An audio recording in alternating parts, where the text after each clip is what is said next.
Je suis musulman, de la même génération que les tueurs du Bataclan.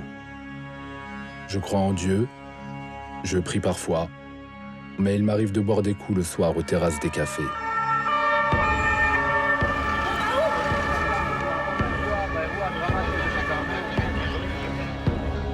Je suis celui que les hommes de Daesh détestent le plus. Aux musulmans, restez en arrière.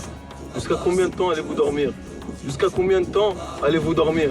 Je suis musulman et journaliste. Je peux aller là où mes confrères ne pourront jamais mettre les pieds. Ils sont en train de nous traquer, un par un. Ils viennent à 4h du matin chez les frères, ils défoncent leurs portes, ils les enferment dans des prisons, ces chiens. Daesh investit dans des films à gros moyens, pour terroriser ou séduire.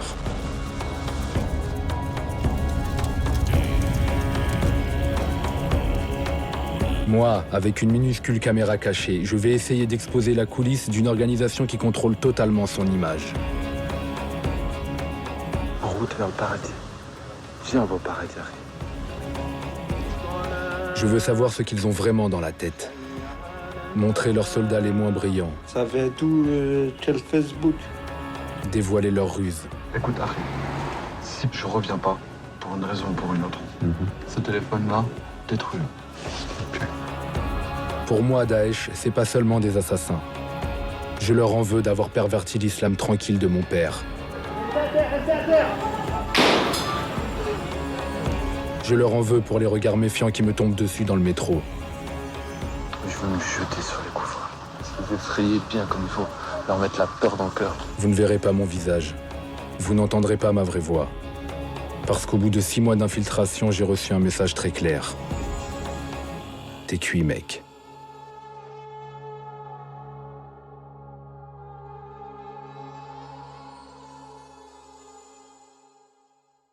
Oui, nous avons un ennemi, et il faut le nommer, c'est l'islamisme radical. Et un des éléments de l'islamisme radical, c'est le salafisme. Le salafisme. L'ennemi avait un nom. J'ai commencé par passer des semaines dans des mosquées fréquentées par des musulmans salafistes.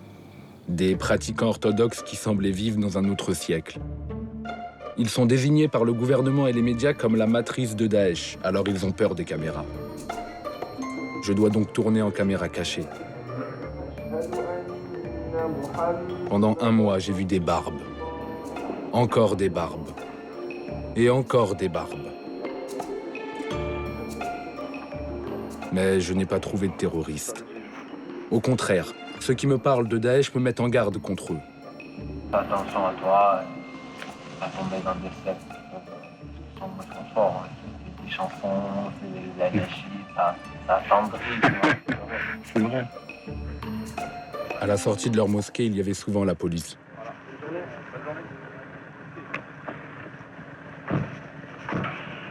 Les premiers sympathisants de Daesh, je n'allais pas les rencontrer à la mosquée, mais sur Facebook.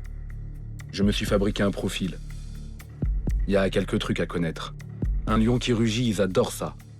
Un photomontage évoquant la fin du monde, la dernière bataille entre les djihadistes et les Américains dans un village de Syrie. Je m'abonne à quelques groupes Facebook qui font l'apologie de l'État islamique. Comme celui-ci, francophone et explicite. Un livre qui guide et une épée qui secourt. Et là, les nouveaux amis rappliquent par dizaines. Parmi eux, un jeune est plus actif que les autres. Il se fait appeler Abu Oussama en hommage à Ben Laden. Il m'invite à rejoindre une messagerie que je ne connaissais pas. Telegram. Salam, frère. Salut, mon frère. Voilà, c'est mieux que sur Facebook, je pense. Sur Telegram, j'ai l'impression de rentrer dans une autre dimension. Ici, les Daeshiens s'expriment sans filtre. Je me rends compte qu'ils sont en conflit contre les imams et la quasi-totalité des mosquées. La majorité des musulmans, que ce soit en France ou peu importe en Europe, c'est même pas des vrais musulmans. C'est pas des musulmans. Comme ils disent eux, c'est des musulmans modérés, l'islam de France. Exactement, ils veulent la démocratie, ils veulent la laïcité. Tout ça, c'est des choses qui font sortir de l'islam direct, frère. Ah, moi, j'y vais plus, frère. T'as cru que j'allais prier derrière un mec qui la cite au vote ou quoi? Moi, je vais plus au Jumu'ah, moi. Voilà que c'est des vendus, frère. Voilà, ils sont pas du tout dans le hack, hein, dans la mosquée de ma ville. Lui, c'est Abou Chaïd. C'est un gamin et il a le contact plutôt facile. Grâce à lui, j'apprends leur jargon franco-arabe. Faut que je fasse attention. À la première faute de langage, je suis grillé.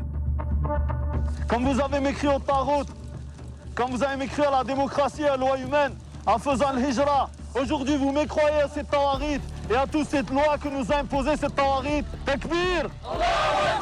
Takbir!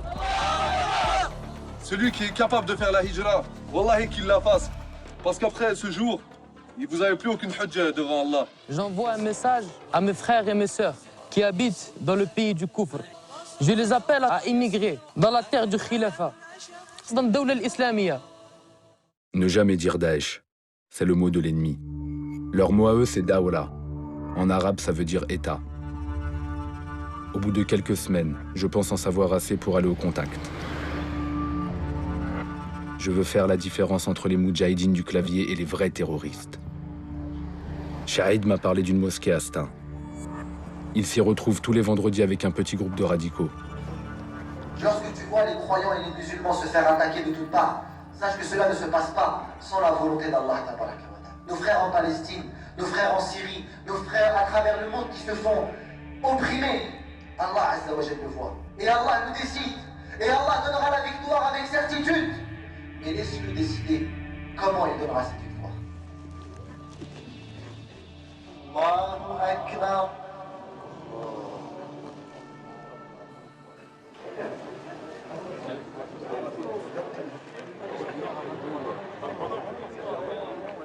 Devant la mosquée, je retrouve Abou Chaïd. C'est le garçon avec la casquette. Salam alaikum. Ça va?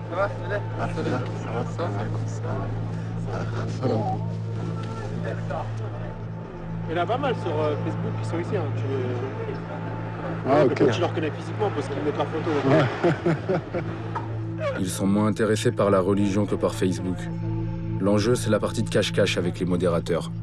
J'avais tout le monde.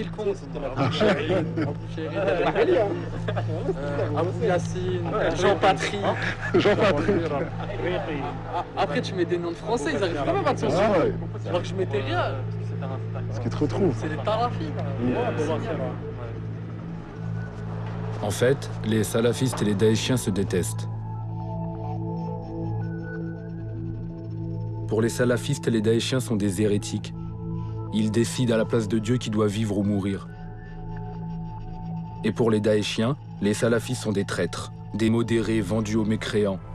Ils les appellent talafis. Ils font circuler une image sur Internet les accusant d'être modérés jusqu'à en être efféminés. Ils sont suspectés d'être à la botte des gouvernements occidentaux. Sur Facebook, les sympathisants de Daesh affichent une image truquée. On y voit les dirigeants européens grimés en prédicateurs salafistes.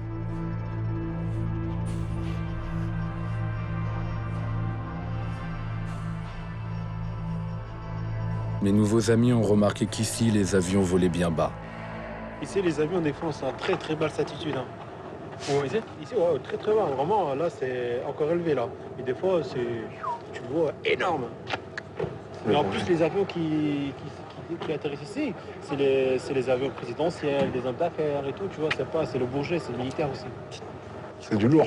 C'est un petit lance-roquette, voilà, tu peux en avoir un bien comme il faut. Tu fais un truc comme ça et tu signes là ou là. Là, la France, elle est traumatisée pendant un siècle. Tous ces gars sont connus des services de police. L'homme en bleu se fait appeler Joseph. Il raconte qu'il a été arrêté en partance pour la Syrie avec un mineur et un autre djihadiste à l'aéroport de Roissy. Abou Chaïd se vante d'avoir été attrapé avec un couteau et une cagoule sur le parvis de la Défense, près de Paris. Je dois pointer 4 fois par jour au commissariat et j'ai pas le droit de sortir de chez moi. T'as vu? Tous les deux sont fichés S. Je ne connaîtrai pas leur vrai nom. Moi aussi j'ai un nom de guerre. Une kounia comme on dit chez Daesh. C'est Abou Hamza. Au bout de 15 minutes, ils partent. Et ils ne m'invitent pas à les suivre. Je sens que je n'ai pas encore gagné leur confiance. Je me décourage pas. Je reviens vers mon premier contact, Oussama. Il est moins méfiant que les autres. Il est même assez fier d'avoir fait de la prison. J'ai une situation spéciale. J'ai fait 5 mois de prison pour terrorisme. Je suis sous contrôle, mais j'ai pas de bracelet, alhamdoulilah. T'as fait de la prison ici en France? Oui, à Fresnes. Tape mon nom sur Google. Je vérifie. Il a bien été détenu en février 2015.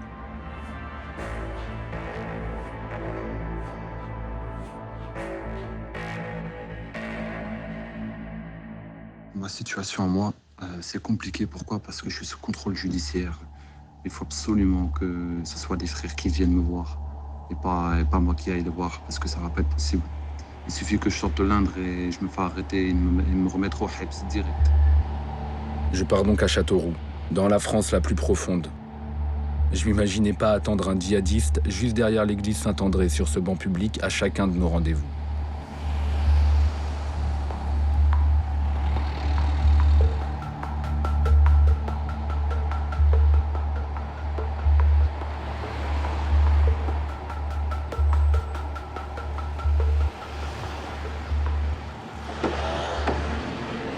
Salam alaikum, frère, ça va? Tu vas bien? Ça va.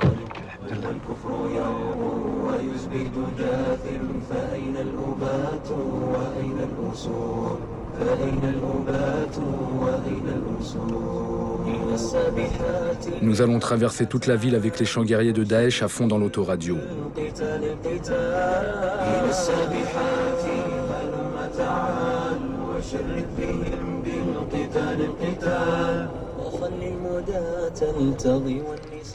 Je me demande pourquoi Oussama a tenu à me rencontrer. Je vais vite comprendre ce qu'il attend de moi. Tu vois, l'avantage avec toi, c'est que t'es pas fiché. Enfin, je pense, hein. Oui, mais t'es pas connu pour ça. Non. Tu vois ce que je veux dire? Si tu laisses pousser la barbe, là, ils vont se douter. Tu vois? Alors que si tu te fais un truc comme les jeunes, tu vois, un dégradé bien comme il faut, tu vois ce que je veux dire? Avec une petite barbe bien taillée, tu vois, un petit collier comme ça, tu vois ce que je veux dire? Tu te mets bien, tu vois, tu t'habilles bien. Tu te mets toujours en beau gosse. Tu vois, je veux pas qu'ils se doutent. Et comme tu vas venir souvent ici avec toi, on va se voir souvent. Bon, Inch'Allah. Inch'Allah.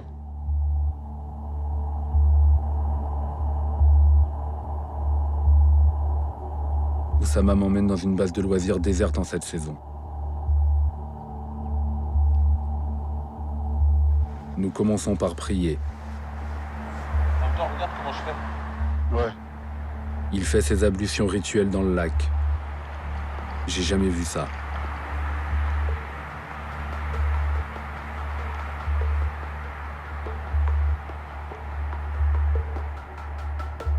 Il y a 2 camps. Le camp d'Allah et le camp du shaitan, de ceux qui refusent de se soumettre à leur créateur. C'est seulement 2 camps. Il n'y en a pas un 3e. Tu vois? Je sens qu'Oussama veut prendre l'ascendant sur moi. Nous commençons par regarder des vidéos de l'État islamique sur son portable. Tu as vu ça? C'est au Sinaï, en Égypte.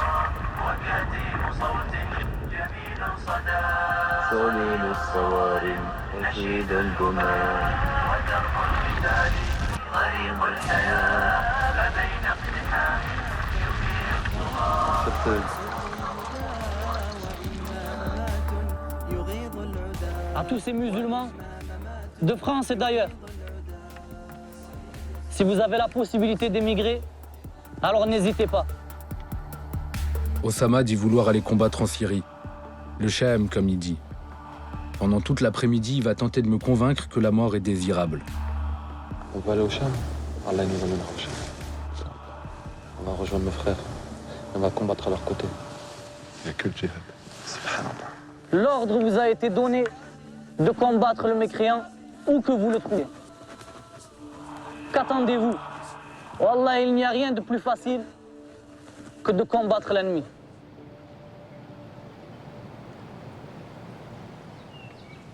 Wallah frère, je vais faire un truc de ouf là.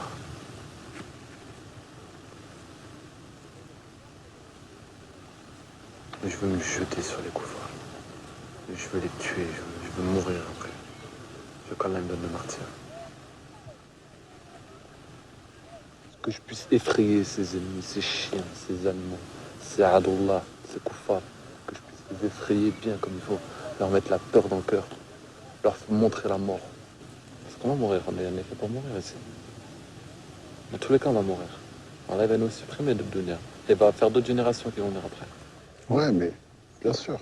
Mais toi, par exemple, t'es jeune pour mourir. Hein? T'as 20 ans. Ouais. C'est jeune, 20 ans. Subhanallah.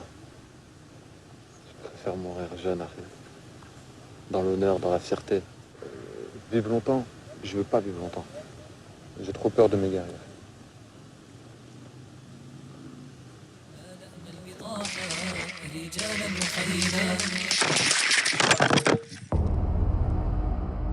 Oussama vit perché dans un monde parallèle, quelque part entre la propagande de l'État islamique et la mort télévisée des frères Kouachi.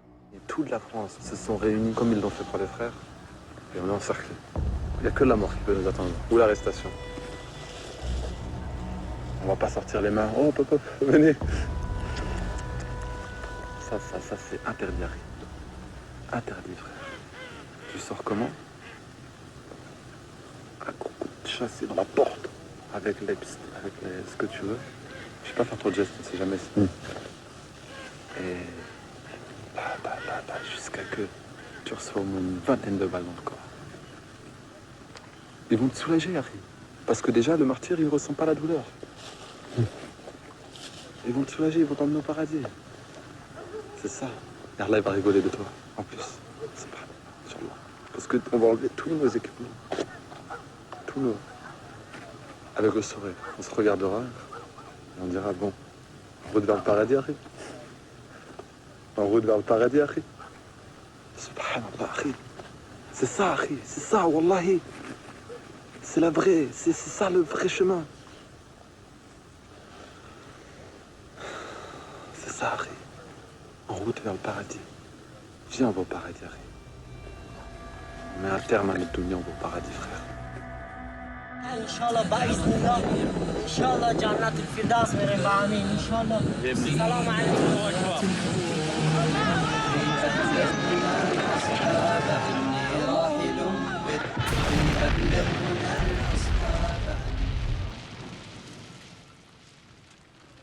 Avec le sourire. Tu trouves que je suis malade? Parce que je suis malade, c'est tout. Je te jure. Avec le sourire. Toujours avec le sourire. Quand il faut qu'on ait le sourire. Dis-toi que quand tu rencontreras, quand Allah t'autorisera le martyr, quand Allah te donnera le martyr, tu rejoindras des femmes au paradis. Tes femmes, elles sont en train de t'attendre. Elles sont en train de nous attendre, nos femmes. Nos femmes, elles sont en train de nous attendre. Nos femmes, elles sont en train de nous attendre.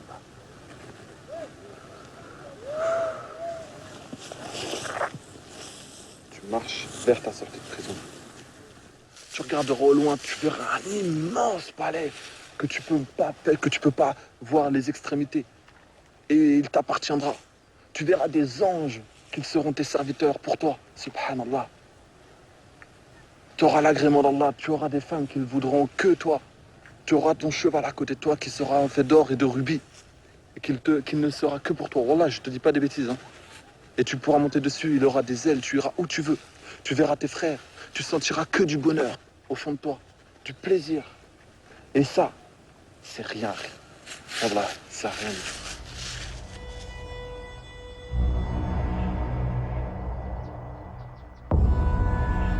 Je rentre dans le délire d'Oussama. C'est le seul moyen de gagner sa confiance, d'en savoir plus. Pendant qu'il me vend les joies du martyr, son téléphone sonne. C'est son père. Rien ne l'empêche de rentrer au paradis sauf la mort. Sauf quoi? La mort. En gros, il n'y a que la mort qui sépare du paradis.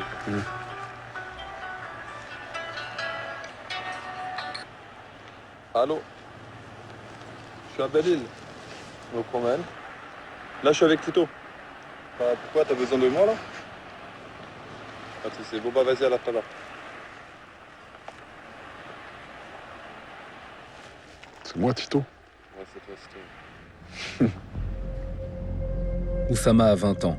Il suit un stage de formation d'ouvrier dans le bâtiment. Il a été élevé par sa mère, française, travailleuse précaire en Bretagne. Mais depuis 2 ans, il vit ici chez son père, un maçon turc. Le père d'Oussama, je finirai par le rencontrer, plus tard. C'est un homme digne, qui me rappelle mon propre père. Il est désemparé. Il a accepté de nous recevoir si nous ne montrons pas son visage. C'est lui là sur les photos? Celui-ci dans la voiture, il dormait. Il a quel âge?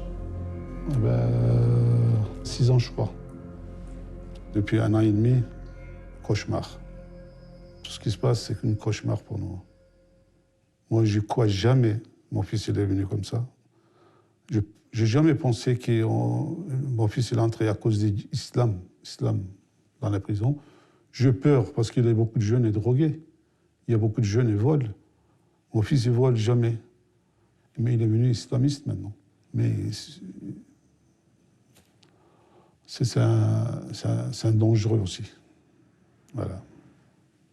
Je vois qui c'est qui avait traîné. Juste, je ne peux pas surveiller sur l'Internet. Voilà, ça, je ne peux pas. Autrement, ici, tu les copains, qui c'est qui va traîner, toi, je surveille tout ce que je peux.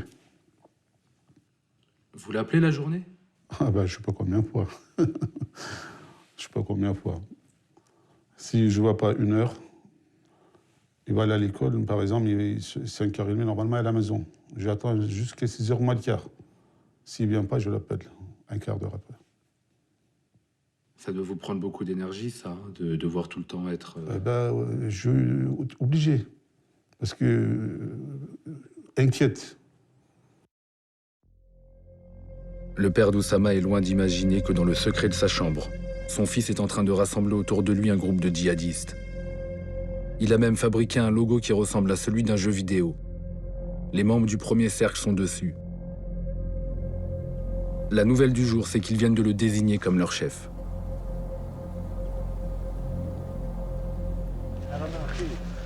Ils m'ont nommé, quoi. Ouais, j'ai vu ça. T'es l'émir. Ouais, je suis l'émir. J'ai dit, voilà, déjà, on est plus que 3, donc il faut absolument un émir. Moi, je voulais pas être émir, tu vois. Ouais. Mais j'ai dit, les frères, il faut qu'on fasse un peu quelque chose de sérieux, là. On construise les choses bien. Et on est combien? On est 8-9, là. Ok. Pourquoi Junud d'Allah? Soldat d'Allah, c'est le groupe. Ah, d'accord.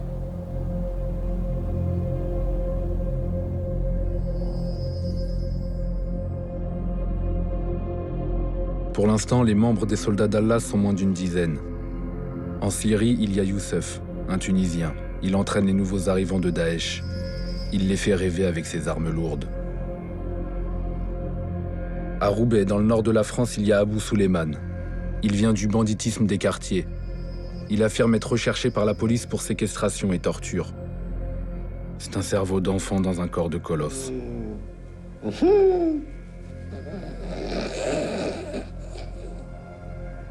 T'es bon, toi. C'est sans doute le plus instable du groupe. Les statues, là. Les statues, là, que vous avez mis, là. Ils sortent d'où, en fait? Ça vient d'où? Quel Facebook? À Charleroi, en Belgique, il y a Djoulaï Bib, qui rêve de partir en Syrie. À Abidjan, en Côte d'Ivoire, il y a Tamima. C'est un chrétien converti. Salam alaikum les frères. Et qu'il a fait de retour. Restons pas insouciants. Dans l'est de la France, il y a Abou Chaïd, le garçon de 16 ans que j'ai rencontré à la mosquée de Stein. Depuis qu'il a rejoint Daesh, il aime plus le rap. Inch'Allah, t'inquiète pas. Les boubas, la fouine, tout ça, on va les mitrailler, mon gars. Je les allume à la tourelle, mon gars. Boum. T'inquiète même pas. On va tous les égorger. Sur Telegram, ils échangent des photos d'eux, le doigt brandi vers le ciel. C'est un symbole de l'allégeance à Daesh. Drôle de gang. Drôle de chef. Mais c'est pas du bluff. Oussama va me prouver qu'il a une véritable autorité maintenant qu'il est émir. Aujourd'hui, 2 membres du groupe sont venus d'Orléans, Imran et Sofiane. L'un d'entre eux veut se marier pour partir en Syrie avec sa future épouse. Oussama me demande d'être l'un des témoins. Tu vas bien? Alhamdulillah, ça va? Ouais, ça va. Et... Ça va, alhamdulillah. Ah bon, on va le marier, lui. Hein? On va être Jououche. Inch'Allah. Ah là là, Inch'Allah. Hein? Pour la bonne cause. Ah ouais, frère. Et c'est qui la fille, c'est qui la sœur? Elle est sous ma tutelle en ce moment. D'accord. Je suis tuteur. Et là, la sœur, elle attend? Ouais, si elle attend, elle est en stress. Elle sait qu'elle va se marier là aujourd'hui? Ah, heureusement, quand même. Au fait, tu vas te marier, toi? Je découvre que les Daeshiens se marient par téléphone pour éviter tout contact entre leurs promises et les autres hommes. Regarde. Donc, alhamdoulilah, on a réuni le frère qui désire se marier, les deux témoins, hommes, musulmans.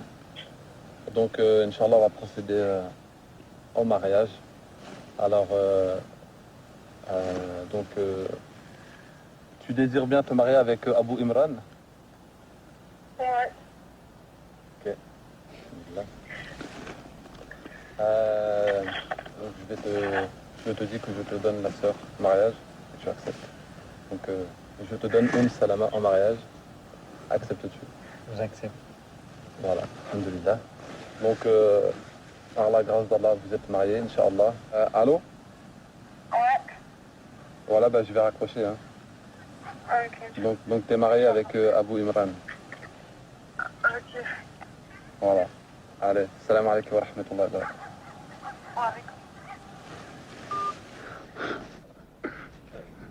Il est marié, frère.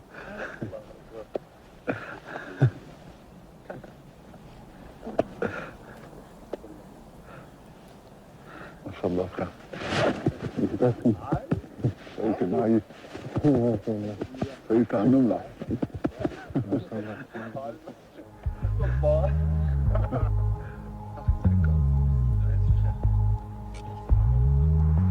Vas-y, frère. Et comment ça? Salam alaikum. Mon frère, on se voit lundi, Inch'Allah, ou mardi, ou là. Ouais, lundi. Ouais. TG. Vas-y, frère. Alaikum salam. Telegram est le vrai territoire de l'émir Osama. Tous les soirs, je l'écoute s'adresser à ses hommes. Le plus jeune du cercle, Abu Shaïd, est particulièrement sensible à l'évocation des charmes des houris, les femmes du paradis. Juste imagine-toi, le premier instant, frère, le premier instant, quand tu vas te retrouver en face d'une Hur al-Ain, hein? Ah là là, tu pètes un câble. T'es grave attiré, tu te sens attiré, t'es obligé de marcher, tu fais tes pieds tout seuls, ils vont vers elle. Une attirance de malade. Les houris. Masha'Allah. Je suis en train de rêver. Oh, il y aura du vin, il y aura du miel, il y aura du lait, de l'eau. Inch'Allah, on se baladera dans des jardins vertueux, magnifiques. J'en rêve. Inch'Allah, faut... Inch'Allah, qu'Allah nous accorde le martyr. Il faut qu'on se lance sur l'ennemi, sans armure. Et on combattra jusqu'à la mort. Ça fait rêver, hein.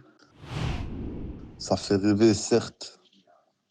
Mais c'est un rêve qui, Inch'Allah, va devenir réalité, subhanallah. Telegram, c'est pas uniquement un lieu où l'on rêve des femmes du paradis. En 2 clics, je trouve les films interdits de Daesh, les décapitations mises en scène comme des séquences de télé-réalité, les snuff movies avec lesquels Daesh propage sa stratégie du choc. Je trouve aussi des tutoriels. Comment fabriquer des bombes, des ceintures d'explosifs, comment piéger des voitures. Principalement en arabe, mais aussi en anglais.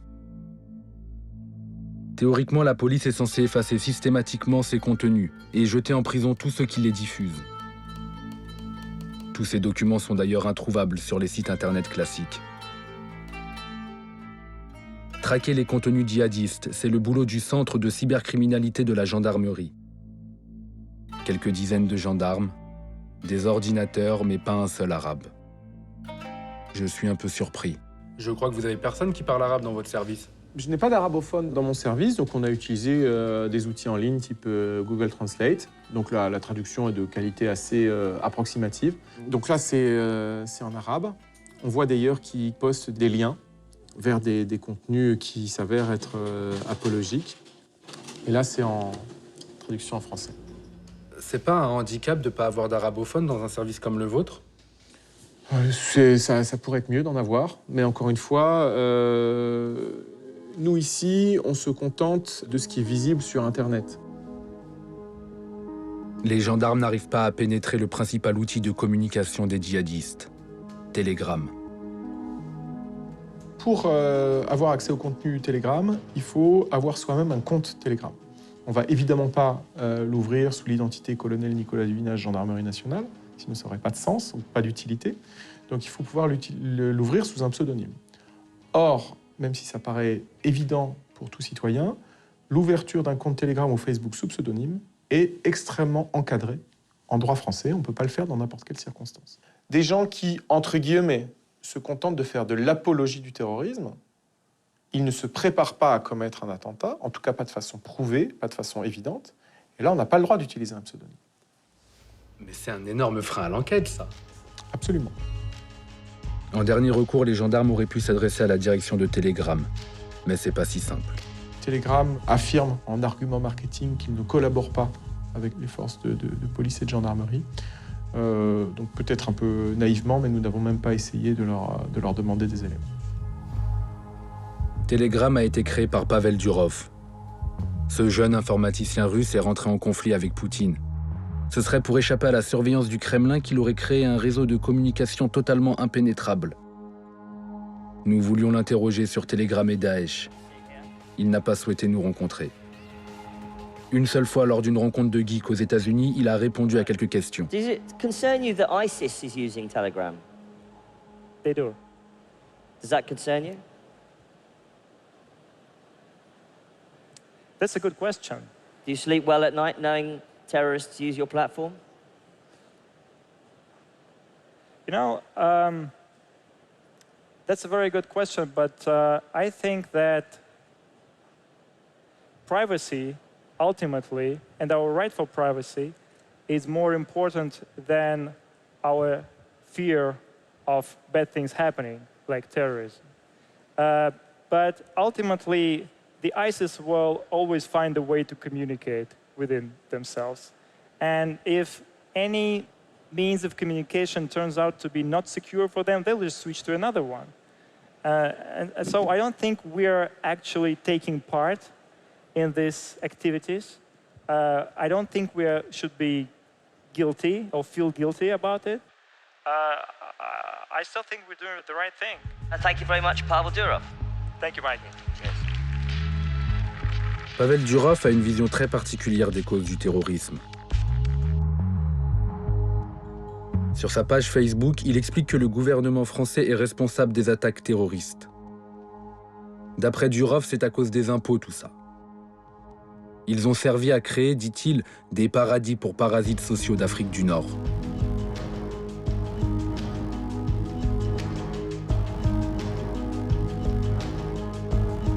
Parmi les soldats d'Allah, on sait que sans un réseau crypté comme Telegram, il est impossible de s'organiser. Alors quand le gouvernement demande des informations, un vent de panique court parmi eux. Putain, on est grillé. Non, le fondateur de Telegram a refusé. Refusé quoi? De donner les infos à l'État, ils peuvent pas nous lire. En octobre 2015, c'est donc par Telegram qu'Osama m'envoie un message urgent.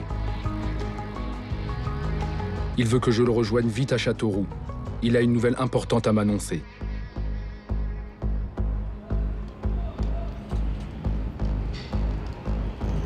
Salam alaikum. Alaikum salam, frère. Ça va? Ça va, alhamdoulilah. Ça va. Il y a un frère qui est arrivé sur Paname. Il vient de Raqqa. Sérieux? Ouais. Il est arrivé quand? Il n'y a pas très longtemps. Et là, je l'ai aidé à contacter avec lui, j'ai parlé avec lui. De Raqqa? T'es sérieux? Il va organiser un truc de ouf ici, tu vois. Et il me faut de la patience. Il demande à ce qu'on soit patient. C'est du sérieux, Raqqa. C'est la capitale de Daesh en Syrie. Ils auraient donc envoyé un homme pour préparer un attentat sur le sol français. Je sens un changement chez Oussama. On va faire deux équipes. Une équipe qui fera pas, une équipe qui part. Donc voilà, on va diviser en deux groupes. Ouais. C'est ce qu'il faut que je fasse. Tout ce qui est Facebook et tout supprime. Ouais, moi j'ai pas. Ok. T'as juste Telegram? J'ai que Telegram. Voilà, prends Telegram. Tu parles au minimum. Ouais. Il faut que tu sois incognito. Ok, mets-toi incognito. Trouve un petit travail, fais de l'argent. Ouais. Économise, mets-le de côté. On va en avoir besoin pour la suite. D'accord. Dans un temps pas immédiat. Et tous les frères qui ont fait des opérations ici, ils ont fait ça. Ouais. Ils n'ont pas fait ça comme ça. Ceux qui ont fait ça comme ça s'est mal passé. C'est le frère qui t'a dit ça. Il faut qu'on le rencontre en personne. Ouais, je lui ai dit. Et ça me va. Il est où, à Paname, en banlieue ou à Paname? L'homme revient donc directement de Syrie. Il semble donner des ordres à Oussama. Il a pris pour nom de guerre Abou Suleiman. Il est plus dangereux que les autres membres du groupe. Il est plus prudent aussi. Il ne met pas son visage sur Internet. Il habite quelque part en banlieue nord et il sort très peu de chez lui. Sa mission semble d'être d'inciter les jeunes soldats d'Allah à commettre une action suicide sur le territoire français. Et il n'est pas le seul. Tous les signes qui nous parviennent de Syrie vont dans le même sens.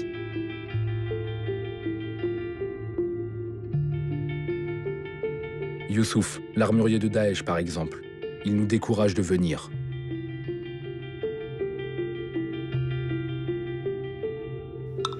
Mon frère, Wallah, de faire un truc en France, c'est mieux. T'inquiète même pas, frère. Mieux que de venir ici. T'inquiète, Inch'Allah. Regarde nos frères en Palestine avec seulement des couteaux. Qu'Allah nous facilite et que par nos mains, l'humiliation des mécréants soit totale. Suleiman, l'homme de Raqqa, a expliqué à Oussama comment sécuriser ses communications. Un premier pas indispensable pour l'opération.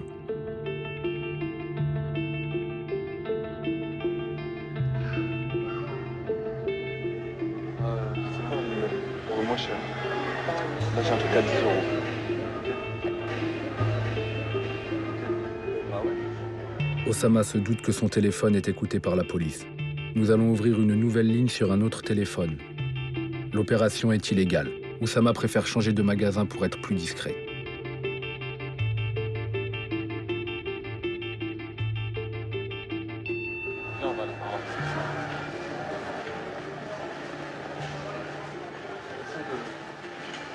On a faut qu'on se dépêche un peu, je crois. Ouais. On va activer le téléphone ici. Sur un site internet, Oussama emprunte un nom et une adresse réelle. En cas de vérification, tout aura l'air en règle. Oui, bonjour. Alors, je voudrais activer ma carte, s'il vous plaît. Alors, mon prénom, c'est Pierre. Voilà.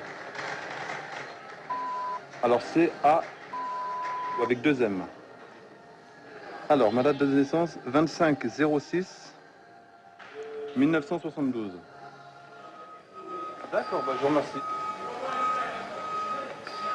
Ah, vous aussi, au revoir.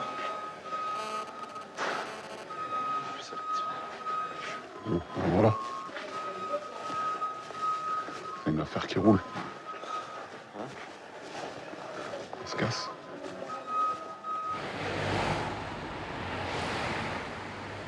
Arrête. Si je reviens pas, pour une raison ou pour une autre, ce téléphone-là, détruis-le. Ok. Détruis-le. Mais la carte, il y a une carte dedans. Enlève quand même là. Tu la détruis à part. Jette-la dans l'égout, fais un truc, tu vois. Et ce téléphone-là, détruis-le. Mets-le dans de l'eau, fais un truc. Quitte à courir, s'il te court après, cours. Moi, c'est ce que j'ai prévu. S'il me court, moi, il faut que ce téléphone-là, il soit détruit. D'accord. Ok? Celui-là, c'est pas grave. Celui-là, c'est pas grave. Celui-là, c'est grave. D'accord. Ok? Donc, voilà. Et Oussama ne se méfie pas seulement de la police. Mon père aussi, pas ce problème. Surveille. À fond. C'est lui qui a été voir le flic, il a dit ouais, lui, il veut partir. Ah ouais, il a dit que tu te radicalisais, quoi. C'est un mourtad. C'est quoi un mourtad? Apostat. C'est un apostat? Bien sûr, il est pas musulman, lui. c'est un apostat. Ça veut dire qu'il est un musulman qui a changé de religion. Si Osama est connu de la police aujourd'hui, c'est parce que son père l'a signalé en 2014. Il n'était pas musulman. Déjà, il est devenu musulman, il a changé son religion. Quand il change tout d'un coup, pour moi, c'est une inquiète. J'ai été voir la police pour surveiller mon fils, pour qu'il reste en France. Je déclarais là-bas. Je lui ai dit, écoute, voilà, mon fils, il est changé, parce que j'écoute les radios tous les jours, des jeux qui partent. Il y a beaucoup de pères, les mères qui pleurent à cause de ça. Moi, j'inquiète et mon fils, il faut surveiller pour qu'il reste en France. J'ai fait déclaration, il dit, il n'y a pas de monsieur, il n'y a pas de problème, c'est bon. 3 jours après, mon fils, il a pris d'avion de Lyon, il est parti en Turquie.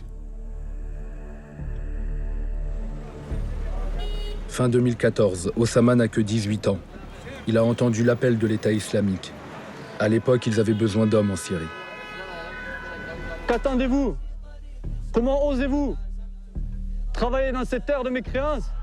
N'avez-vous pas honte? Le chemin est facile. Aucune excuse. En décembre 2014, Osama arrive en Turquie, mais il ne pourra pas franchir la frontière vers la Syrie. La police turque l'arrête, le remet dans l'avion vers la France.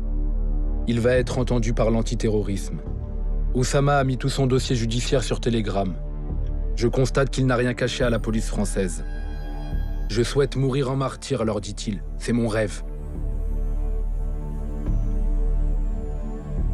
Les policiers écrivent. Visiblement en déshérence et psychologiquement fragile, il semble représenter une menace. Mais Osama n'a commis aucun crime, alors il est remis en liberté. Une surveillance est déclenchée. On n'est pas en dehors d'Allah. Les policiers ont ressenti un problème psychologique chez Osama. Alors nous avons sollicité l'avis d'un psychanalyste, un spécialiste de la radicalisation. Il y a juste des morts qui attendent de mourir. Comment mourir? On ne peut pas mourir ici. Dans tous les cas, on va mourir. Il a dit, nous sommes juste des morts qui attendent de mourir. C'est ça, voilà, il est déjà mort. Donc ça, c'est des gens qui sont capables de tout. Il y a quelque chose qui a ouvert un trou où il ne sait plus comment continuer à vivre. Et qu'il essaie de le rafistoler, quoi, comme il peut. Et certains ne y parviennent pas, ils tombent dedans. Ils meurent, ils se suicident, ils passent à la toxicomanie, ils passent... Je veux dire que la radicalisation, il faut maintenant la penser comme une des issues possibles, parmi d'autres. Tu te donnes la mort tout seul, tu vas en enfer. Alors que si tu te donnes la mort pour le djihad, c'est la meilleure des choses. Ça consiste, le djihadisme, au fond, à anoblir leur pulsion meurtrière. Les anges, ils vont être là, ça t'a gagné, t'es dans la demeure des gagnants, Harry. Osama ne tarde pas à rencontrer un autre radicalisé. Ils sont sur écoute. Les policiers relèvent une phrase inquiétante. « Dès que je peux avoir le martyr, je le prends, je le prends, je le prends. » Une semaine plus tard, le 14 février 2015, Osama est arrêté. Il est emprisonné à Fresnes. En prison, Osama rencontre des islamistes. À Fresnes, il devait y avoir le gratin, là-dedans, là. Ouais, il y avait un frère là-bas, et ils l'ont emprisonné, tu vois, mais ils savent pas c'est qui. C'est un émir de... Ah ouais? Il était juste à côté de toi. Son père est loin d'imaginer ce qui se passe derrière les barreaux. C'est votre fils, hein, c'est dur, hein, il est là-bas, c'est les prisons. Pour moi, c'est toujours le bébé, hein, aussi, hein. C'est difficile, bien sûr. Je vois qu'il est derrière plein de gardiens. Je veux pas que mon fils il reste là-bas. Je voulais qu'il reste ici, travaille avec moi, voilà. Chaque fois, j'ai envie de pleurer, toi. Des fois, j'ai pleuré après sortir, là.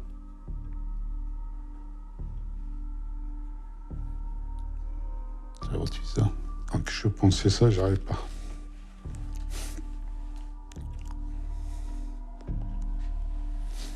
Ça fait mal.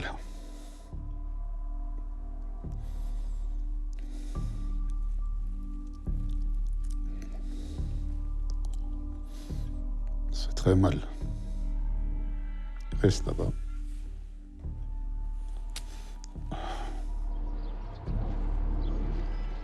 Si t'étais resté 6 ans, peut-être t'aurais changé là-bas. Je me serais encore plus renforcé. Encore plus radicalisé. J'étais carrément. Osama a été détenu ici à Fresnes. C'est dans cette prison qu'a été initiée une expérience pilote. Ici, les islamistes radicaux sont rassemblés, observés et évalués en permanence. La majorité des personnes radicalisées font l'objet d'un regroupement et ce regroupement s'effectue à l'écart du reste de la population pénale.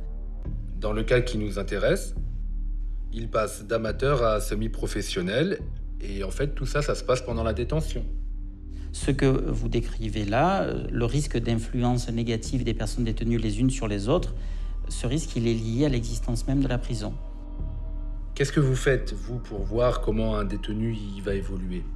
On va observer un sujet, une personne, et on va l'approcher sur son comportement quotidien dans sa relation avec le surveillant, la surveillante à l'étage, dans sa façon de dire bonjour, de regarder son interlocuteur, dans sa façon d'évoluer dans sa cellule. Mais on va également croiser cela avec les relations qu'il va observer avec les enseignants. Lorsqu'une personne vous indique, écoutez, moi, ce qui s'est passé au Bataclan, je n'y étais pas, je ne peux pas en parler, cela doit nous interroger. Pour les surveillants les plus attentifs, les signes de radicalisation ne sont pas toujours ceux que l'on imagine. Vous avez des détenus qui, un jour, vont se raser la barbe. On les verra de moins en moins prier. Vont coller sur leur mur de cellule des photos pornographiques. Vont aller à l'encontre de ce qu'ils étaient. Donc bien sûr que l'observation là est vite faite. Ils sont en sous-marin. Vous arrivez toujours, au bout d'un certain nombre de semaines ou de mois, à voir qu'il y a dissimulation et que, en fait, à l'envers de ce qu'il avait montré, il y a une radicalisation? Alors vous utilisez des termes qui sont des termes absolus, vous arrivez toujours. Je pense que nous sommes effectivement, dans la durée, en capacité de pouvoir évaluer l'imprégnation radicale, l'imprégnation religieuse radicale d'un sujet. Osama a trompé la vigilance des surveillants et de la justice. 5 mois après son incarcération, il sort en liberté provisoire. T'es sorti pour bonne conduite? Non, je suis sorti parce que j'ai eu une audition avec... Il m'a dit que, comme quoi j'étais déradicalisé. Il a dit quoi? Bah comme quoi j'étais... C'est bon, j'étais tranquille, tu vois. Ah, déradicalisé. Tu lui as dit ça, tu lui as dit? T'as rien. C'était que le juge le juge qui est considéré le plus strict, le juge de France en matière terroriste, celui qui libère le moins de personnes.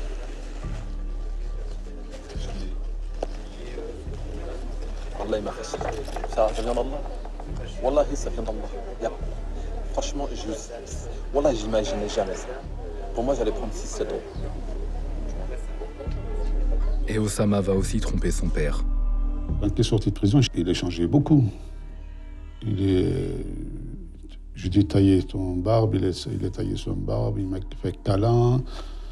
Il a dit que maintenant je vais passer mon temps avec mon petit frère, avec mon fils. Il dit je vais rester avec ma famille. Mais en fait, il a d'autres plans. Avant, Osama était un chien fou qui racontait à qui voulait l'entendre son désir de mourir en martyr.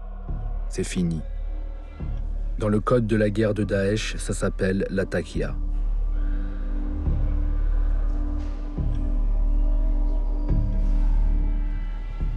C'est quoi la taqiyya? La ruse. Non mais les koufars, pour pas qu'ils te voient ce que tu prépares, ce que tu fais, qui t'y va, etc. Le fait de couper la barbe, le fait de mentir sur des choses. Tu vois, c'est ça la taqiyya. Il ne jouait pas de copains, c'est ça qu'il m'a dit. Hein. Souvent, il me fait des câlins, tout le temps, il me fait des bisous avec les garçons, avec son frère, là. C'est ça qu'il m'a dit. Hein. Il dit, je vais passer le temps avec ma famille. C'est ça qu'il me l'a dit. Qui s'est dit, c'était passé comme ça.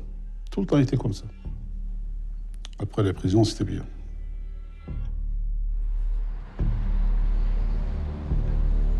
Être emprisonné ne signifie pas être inactif. Au contraire. Dans le groupe Telegram d'Osama, je découvre que l'un des membres est actuellement en détention.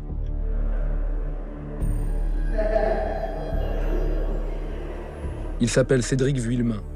Il est incarcéré depuis 2014 à la prison de Villepinte. C'est lui qui dirige la page Facebook djihadiste à laquelle je me suis abonné au début de mon périple. Un livre qui guide et une épée qui secourt. Depuis sa cellule, il communique avec Youssef, le combattant de Daesh qui se trouve en Syrie. Ils échangent des photos. Au nez et à la barbe de l'administration pénitentiaire, il invite les musulmans à combattre. Il partage des méthodes pour échapper aux autorités sur Internet. Il demande aussi qu'on lui envoie de l'argent. Salam alaikum, voici mon RIB de prison pour cantiner pour ceux qui veulent faire des dons.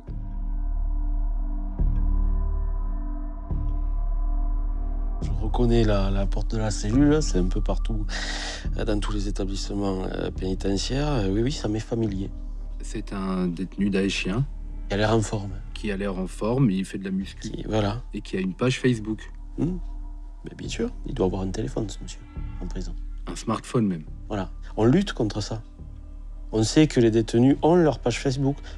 Lui, en fait, il participe à des groupes Internet via Telegram, qui sont des groupes daéchiens. Bien sûr, il fait sa propagande.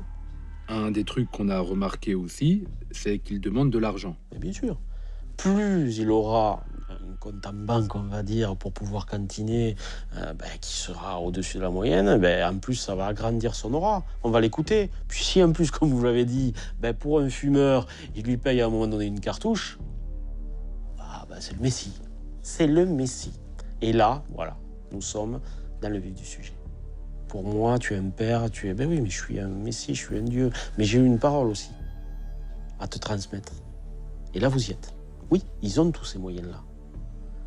Ces recruteurs sont très fins, très intelligents. Pour Osama, l'heure est venue d'évoquer les cibles. Sa priorité, c'est les militaires. Une base militaire. Une base militaire. Parce que parfois, dans les bases militaires, tu vois, ils sont tous ensemble.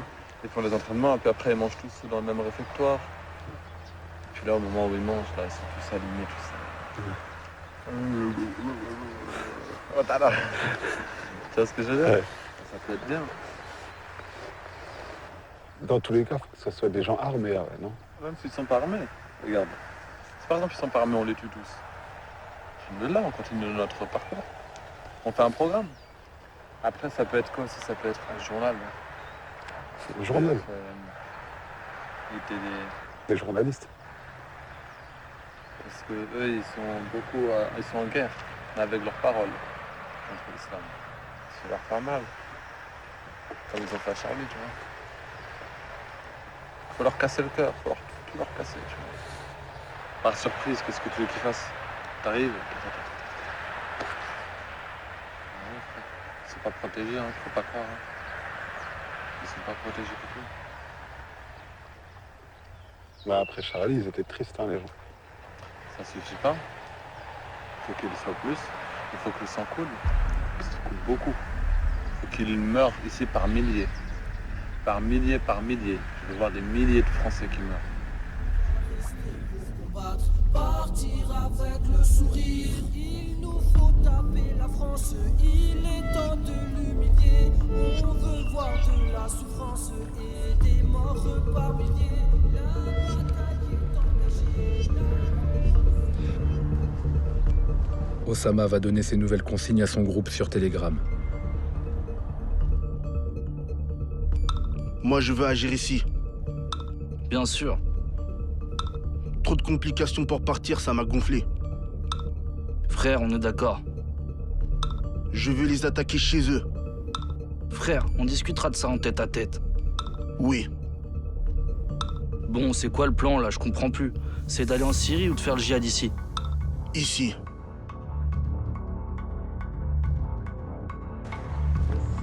Sur Telegram, une seule consigne pour les soldats d'Allah. Trouver des armes coûte que coûte. Je connais un mec, pour 130 €, il vend un 6 coups. Quel modèle? Je sais plus c'est quoi exactement la marque, mais c'est un Siko, je crois. Et il fonctionne? Je sais pas, j'ai pas vu comment il a tiré avec. Je l'ai vu en photo de ça, et il m'a montré les balles. Abou Suleiman, tu connais pas des gens qui vendent des armes à robots? Si, mais t'as combien? 300 E. C'est pas assez. Abou Suleiman, à quel prix? Tu me dis c'est pas possible ce prix-là, c'est quel prix à peu près? Parce que s'il a déjà un truc, bah normalement c'est pas trop cher, tu vois, 300 balles, ça, 300 euros, ça va normalement. Vas-y, dis-moi, allez, Inch'Allah.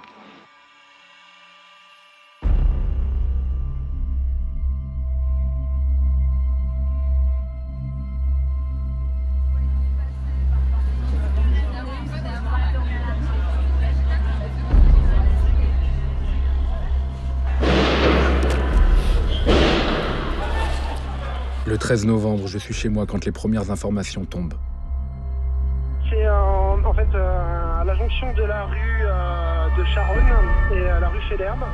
Et donc ils ont dû probablement passer, descendre, tirer plusieurs rafales à l'extérieur et probablement même à l'intérieur, à ce que j'entends. Savez-vous si dans ce quartier il y a des lieux, des endroits qui sont susceptibles d'être visés par un attentat? Je prononce ce terme sans savoir évidemment si à l'heure actuelle il s'agit d'un attentat, mais le savez-vous si... A priori non. Je me précipite sur Telegram. Est-ce que les soldats d'Allah sont passés à l'action? Allah Akbar. Il n'y a pas beaucoup d'infos pour l'instant. 2 ou 3 individus, ils ont dit. Ils n'étaient au courant de rien. Ils sont aussi surpris que moi.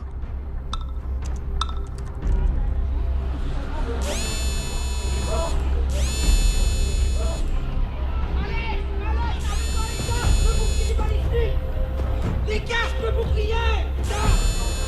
Éloignez-vous.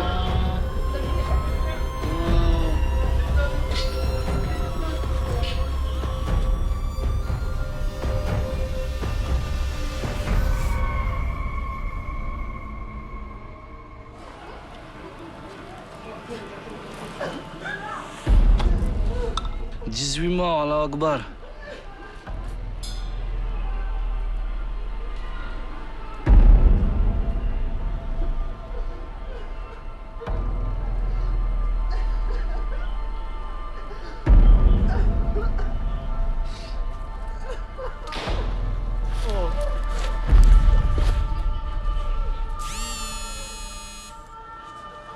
Désactivez vos Facebook, les frères. On sait jamais si c'est un frère de notre Facebook qui a fait ça. Pas échapper les détails, mais oui, des balles dans la tête, et du sang partout, des gens morts partout. Je voudrais faire un petit Allahu Akbar pour ce qui s'est passé, subhanallah. Ah, c'est impressionnant, Allahu Akbar, les frères, mashallah.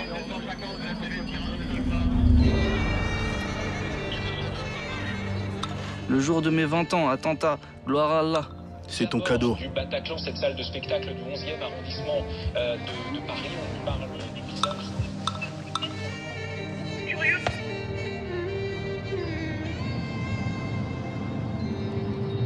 Trois jours plus tard, je retrouve Osama à Châteauroux. Lucie Barbarin, bonjour Lucie. Bonjour Jules, bonjour à tous. Jamais scène de carnage aussi effroyable en plein Paris, un bilan terrible qui reste encore provisoire, au moins 120 morts et plusieurs dizaines de blessés graves. Les hôpitaux de Paris sont débordés ce matin pour les prendre en charge, le pays placé en état d'urgence. Après donc cette série d'attentats quasi simultanés menés à 6 endroits de la capitale hier soir, attaque au fusil et attaque suicide, Laurent Doulsan, des kamikazes dans Paris et près du Stade de France. C'est tout simplement un du jamais vu dans l'histoire de notre pays. Je suis comme toute la France, sidéré par l'horreur. Mais je ne dois surtout pas le montrer à Osama. Elle va pas te rappeler. Elle a vu mon... Elle a dit ouais. Je me réveille et tout, je regarde la télé. Je vois 130 heures. Tu t'es dit quoi? Allahu Akbar. Allahu Akbar. Et toute la nuit, frère, je me suis dit, ils vont venir me soulever dans mon hôtel. Et à chaque fois, j'entendais un bruit dehors. Je dis, attends, je crois à chaque fois parce que j'ai été traumatisé de la fois où ils m'ont soulevé. Enfin, traumatisé. Ça me reste dans la tête, tu vois. Tu vois ce que je veux dire? Qu'il n'y avait rien pour me défendre. Avec mes mains, ils vont faire quoi? Ils sont juste à me faire, tu vois ce que je veux dire? C'est pas la peine. Moi, si je veux me défendre, c'est avec des trucs. Bah ouais. J'ai rencontré un gros Un gros moujir. Ah ouais? Un gros talafi. Le pire, même pas, c'est un apostat. Et il m'a dit quoi? Il m'a dit il faut que le monde entier se réunisse contre Daesh. Tu lui as dit quoi? J'ai rien dit, je l'ai laissé parler. C'est des terroristes. Après ça, après avec ça, après nous les musulmans en France, c'est nous que ça retombe et tout. Ça m'a saoulé. Osama a décidé de changer d'endroit.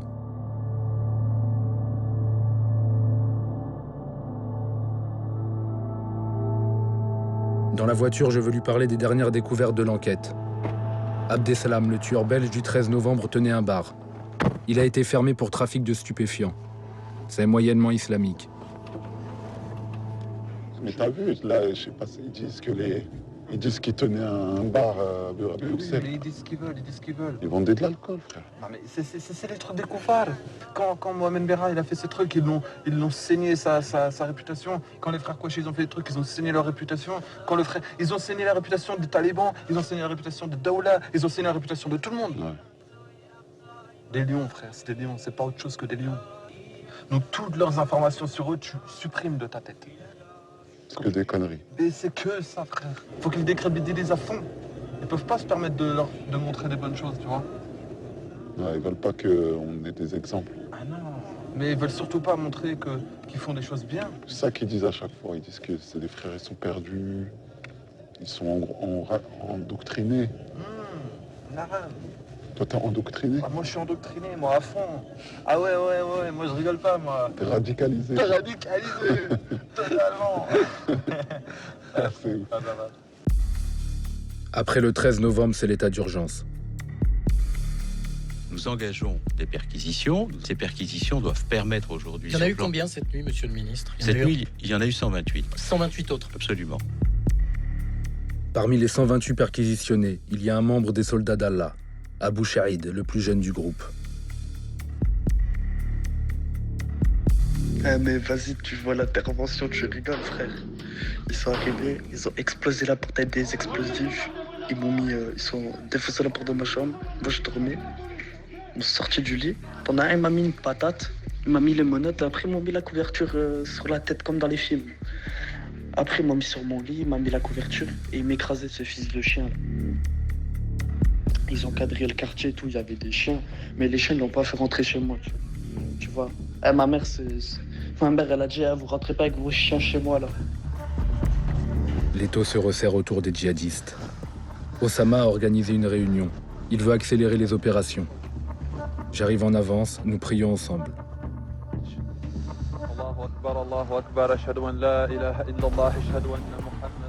Les autres nous rejoignent.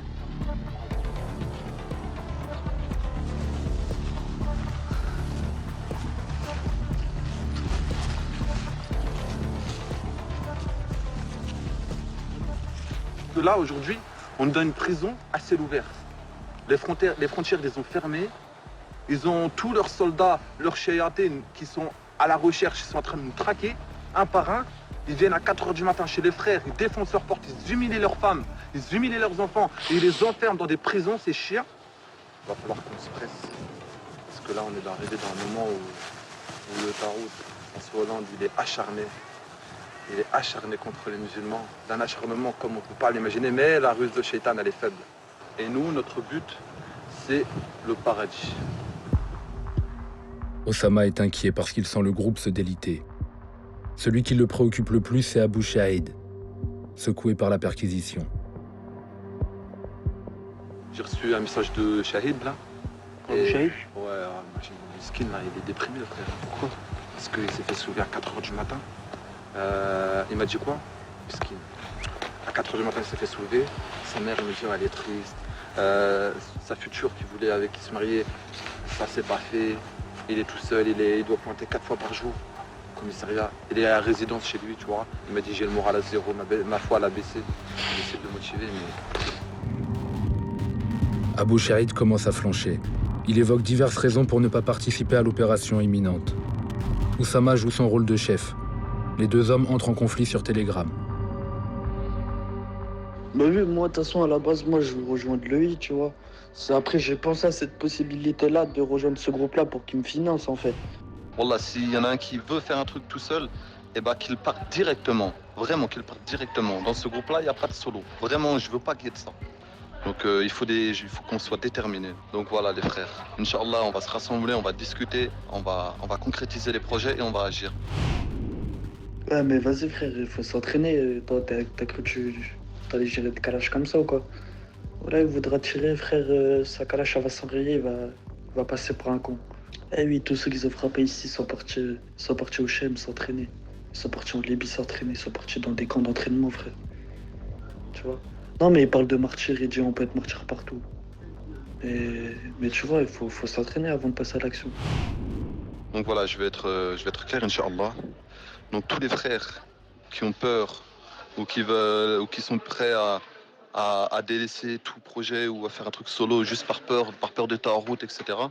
Eh ben, je les invite, Inch'Allah, à quitter le groupe. Mon infiltration dure depuis plusieurs mois maintenant. Je me dis que c'est le moment de faire ce qui ne se fait jamais. Poser des questions personnelles à Osama. Sur son passé, ses fêlures. Je sais que ses parents sont divorcés, qu'il était en errance. Mais qu'est-ce qu'il a dans la tête? Qu'est-ce qui pousse à tuer et à mourir? C'est les services turcs qui t'ont pété. Ouais. Ah, toi, t'es cramé, mais un truc de ouf. Toi, tout le monde sait que t'es dans le délire, que t'es radical, toi. Y'a personne qui... J'étais pas connu il y a un an. Il y a un an, t'étais tout neuf. C'est pas mal. C'est que moi, ça m'intéresse de savoir comment. T'étais de l'agneau qui jouait à la PlayStation. Parce que j'imagine que tu jouais à la PlayStation. Et que t'écoutais quoi? T'écoutais du rap? T'écoutais Rof. À l'école, t'étais naze. Non, je t'aime. Ça va? Qu'est-ce que j'ai quoi comme projet? Rentrer dans l'armée. Ah ouais, tu voulais rentrer dans l'armée? Quand j'étais un peu plus petit, ouais, vers 16 ans. Vers 16 ans? T'as fait un peu des tests et tout, moi? Ouais. Ouais? Et alors? J'ai été à... Bah, ils m'ont recalé. Ils t'ont recalé à l'armée? Pourquoi? Allah, il m'a protégé d'eux. Ouais, mais comment ça se fait qu'ils t'ont recalé? Physiquement, il n'y avait aucun problème. Ouais. J'étais même au contraire, tu vois. Ils ont dit que t'étais fou? Ils m'ont sorti comme excuse les yeux, comme quoi je voyais pas trop bien de l'œil gauche. Et moi, on m'a recalé. Et du coup, je termine dans le bâtiment. Pour le père d'Osama, cet échec est déterminant.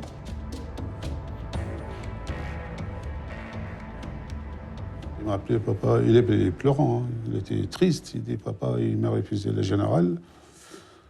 Et ben je lui dis c'est pas grave, c'est pas besoin triste. Après il cherche, je suis quoi? Je suis musulman, je suis turc, je suis chrétien, je suis français, je suis quoi? Si je suis français, les Français il n'acceptait pas, il pousse. Maintenant il va où? Obligé, il va aller là-bas. Vers l'autre côté, voilà, je veux dire, intégriste ou islamiste, djihadiste, tu vois. Il est poussé vers là-bas. J'avais remarqué l'obsession d'Osama contre l'armée. Les services secrets français l'ont noté aussi. Il ne veut tuer que des militaires. Ce sont les premières cibles qu'il évoque pour une action en France. Ah, mais ça serait quoi? Ça serait quoi? Une base militaire. Sur son profil Facebook, il se moque d'une vidéo de militaires français qui s'entraînent contre les terroristes.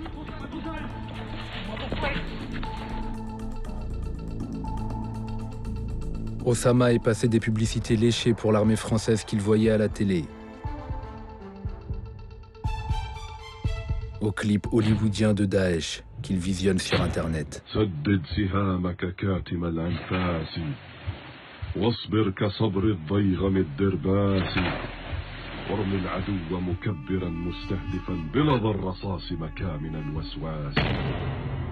Il voulait structurer quelque chose de pulsionnel qu'il sentait monter en lui. Et l'armée, ça permet de cadrer les pulsions, certaines pulsions meurtrières, et de leur donner de leur permettre de faire la guerre, éventuellement de mourir, mais dans un cadre bien fixe.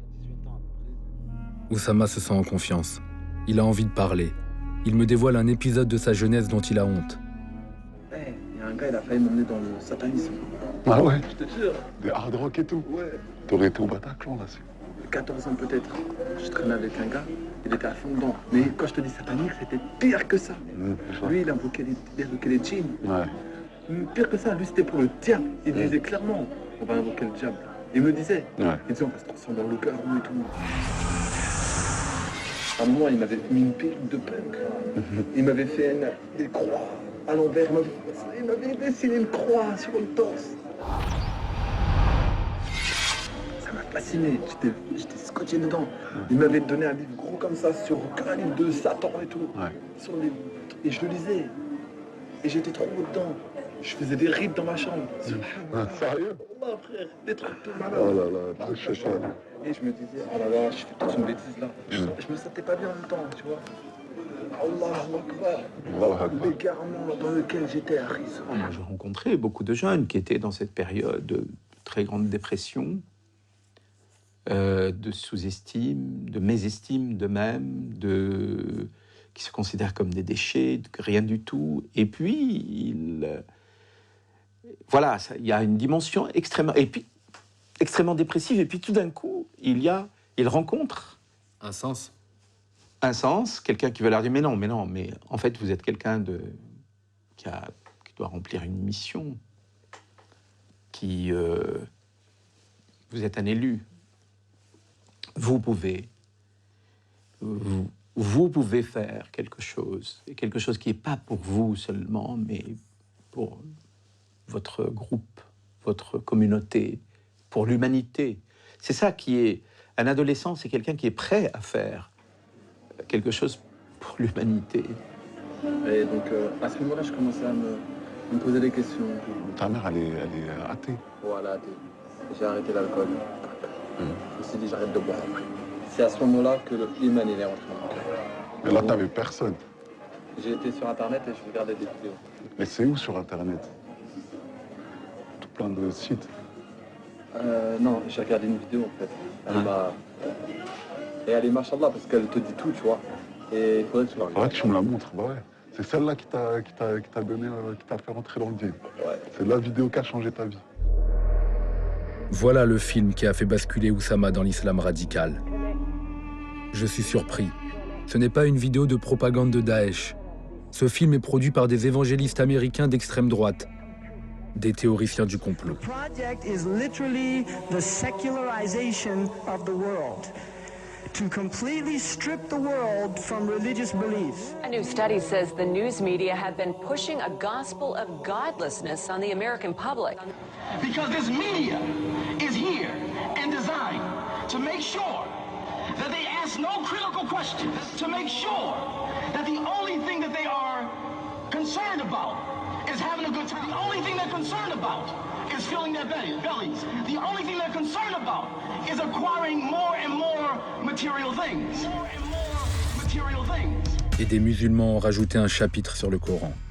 Même la voix du commentaire est différente. 1,400 years ago, when the world was immersed in darkness, the Quran was revealed, which brought light to a beleaguered world. And whereas the earlier books came with many scientific mistakes, due to the hand of man having delved into them, the Quran had none of these contradictions. Oussama a donc été retourné par une coproduction intégriste, chrétienne et islamiste. Depuis les attentats et la vague de perquisitions, le milieu des Daeshiens est de plus en plus nerveux. Joseph, l'homme en bleu que j'avais rencontré au début de mon enquête, se méfie de moi. Via Facebook, il m'envoie un message inquiétant. « T'es grillé, mec. Change de taf. » Qu'est-ce qu'il sait? Je réponds par un point d'interrogation et j'attends. S'il sait que je suis journaliste, c'est devenu dangereux pour moi. J'envoie quelques messages dans le groupe pour évaluer le danger. Personne n'est menaçant. Ma couverture tient toujours. Je pense que Joseph bluffait. Quelques jours après, je reçois un message. Souleymane, l'homme sans visage, le vrai chef du groupe, me demande de me rendre devant une station RER.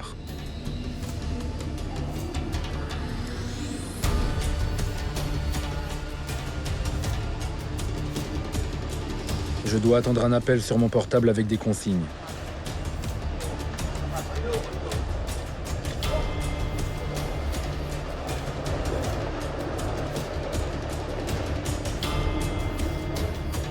Il vient.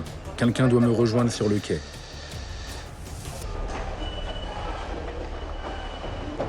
Allô. Alaikum salam. Bah, je suis là, j'arrive sur le quai, direction Paris. Pardon. Ok. Toi, t'es sur le quai là? D'accord. Moi, je monte de l'escalator là, je peux pas me louper normalement. Inch'Allah. Soudain surgit une femme en niqab. Salam alaikum. De la main à la main, une lettre manuscrite. Ça marche. Le seul vrai moyen de rester totalement intraçable.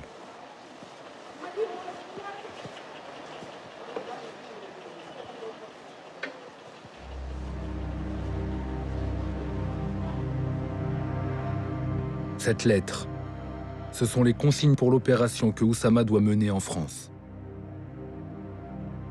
Et c'est hallucinant. On peut viser un endroit où il y a beaucoup de monde, boîte de nuit dans Paris ou cabaret, les endroits pervers beaucoup fréquentés par les mécréants dégueulasses. Il faudrait 1 ou 2 kamikazes à l'intérieur. Une fois qu'il est à l'intérieur, il attend que ça se remplit bien et il passe à l'acte. Ensuite, les frères qui seront dehors armés tueront tout le reste de la viande impure et se planqueront jusqu'à ce que la police et les militaires seront sur place. Et là, il faut 1 ou 2 kamikazes armés. On tire jusqu'à la mort, mes frères. Je suis censé brûler la lettre et rapporter par oral les consignes à Oussama. Je le retrouve à Châteauroux. J'ai l'intention d'éviter de lui dire ce qui était écrit. Je vais tenter de rester vague. Oussama est plus nerveux que d'habitude. C'est passé quoi là? Dans ma voiture, ça y est. Merci. Merci.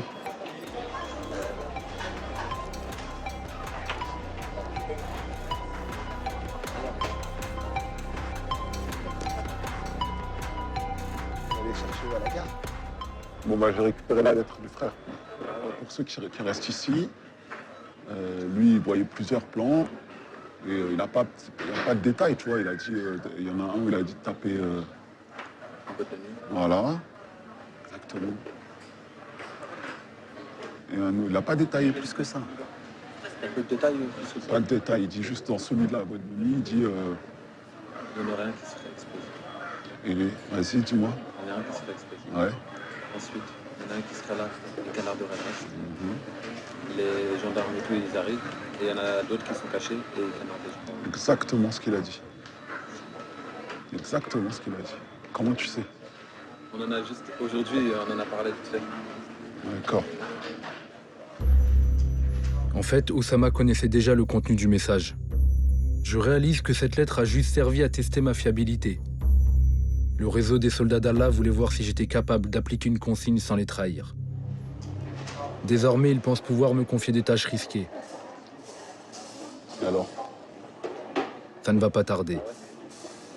Bah oui, ça c'est une bonne idée. Ça. Après, ça sert à réfléchir, ça à voir. On avait quel matos? Ça c'est vrai, ça. Sérieux? Le frère Abou Suleyman. Ouais. Il a fait le barrage.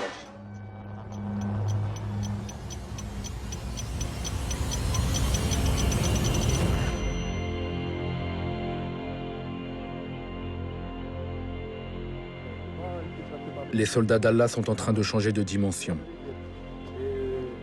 Une arme serait aux mains des 2 gars d'Orléans, Imran le jeune marié et Sofiane. Oussama voudrait mettre la main sur l'arme. Récupérer qui? Où? Là-haut, D'accord. Faudra m'expliquer à moi. Je explique à moi aussi.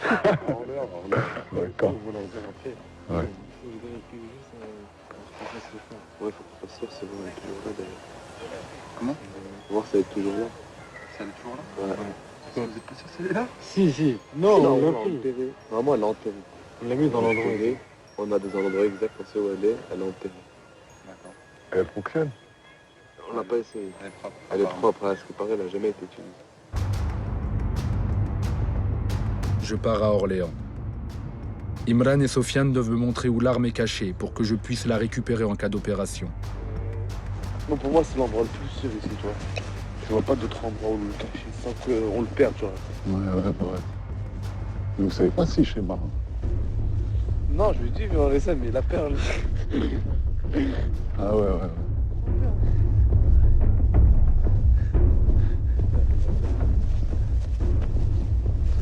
Sinon, comment l'utiliser là? Je fais un point GPS pour trouver précisément l'endroit. J'ai l'impression qu'il n'aime pas ça.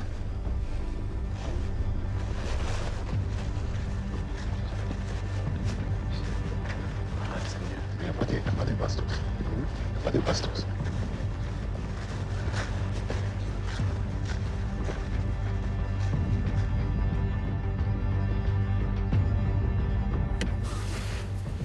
Le lendemain, je repasse au même endroit. J'ai l'intention de signaler l'arme à la police, mais je veux vérifier si elle existe. En fait, il n'y a plus rien.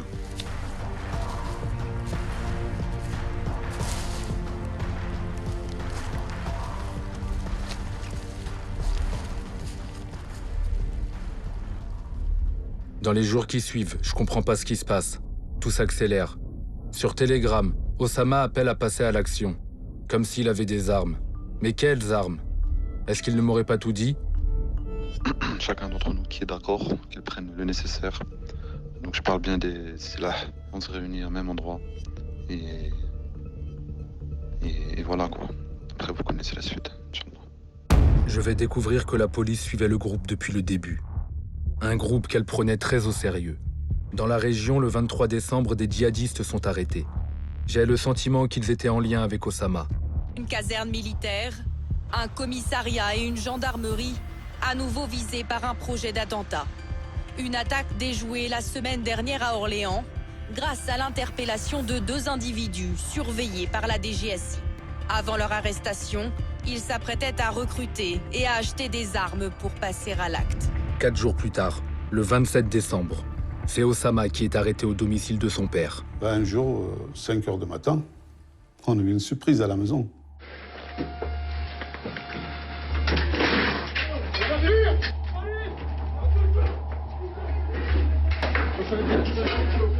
Couchez-vous! Je sais pas combien de police cagoulés qui sont rentrés chez moi. Ils ont cassé les portes. Un bruit, bouge pas, couchez-vous. Il est plein de bruit. Tu vois. Quand vous vous réveillez, vous savez pas qu'est-ce qui se passe. Ils sont mis la manotte à moi et ma femme. Et pourquoi vous me faites ça? Je suis pas un terroriste. Si vous aviez eu des informations que votre fils y préparait quelque chose... Ah bah, je le jure, je vais signaler. Si je vois qu'il prépare quelque chose, vous inquiétez pas, hein, je ramène moi-même les commissariats de police. Le groupe était écouté en permanence par la police.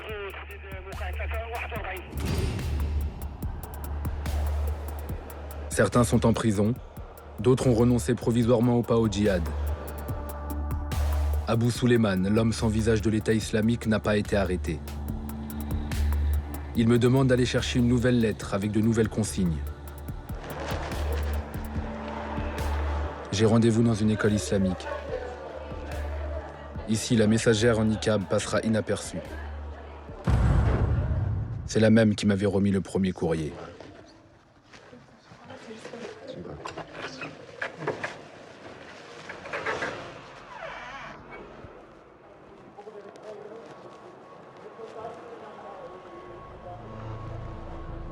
Mon frère, il reste toi et moi.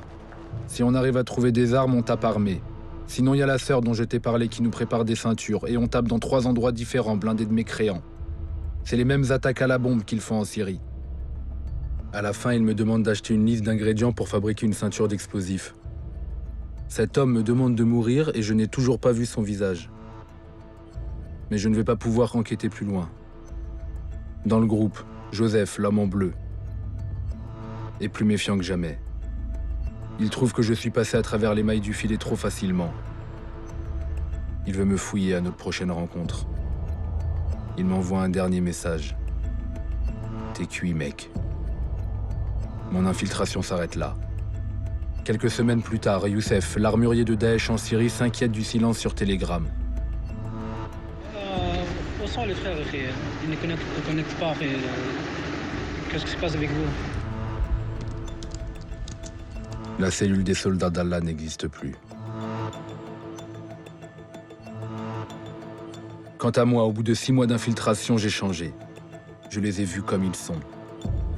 Pour moi, ils ont perdu leur fascination vénéneuse, celle qu'ils exercent à travers leur propagande. Je n'ai plus peur d'eux. Derrière les visages des jeunes assassins de Daesh, je vois maintenant des paumés, frustrés, des jeunes suicidaires, faciles à manipuler. Sachez qu'on a reçu ordre d'Emir Al-Mouminin de vous tuer où que vous soyez. Vous avez du sang dans vos mains pour la simple raison que vous allez participer à lire ce président qui... Qu'attendez-vous? Qu'attendez-vous? À l'image de Kevin, venu de Toulouse pour combattre en Syrie. L'État islamique lui a offert quelques jours de vacances à Mossoul. Et un dernier tour de manège avant de le faire monter dans un camion suicide. Allahu Akbar! Et je n'ai pas vu d'islam. Juste des jeunes perdus sur lesquels la vie pesait trop lourd.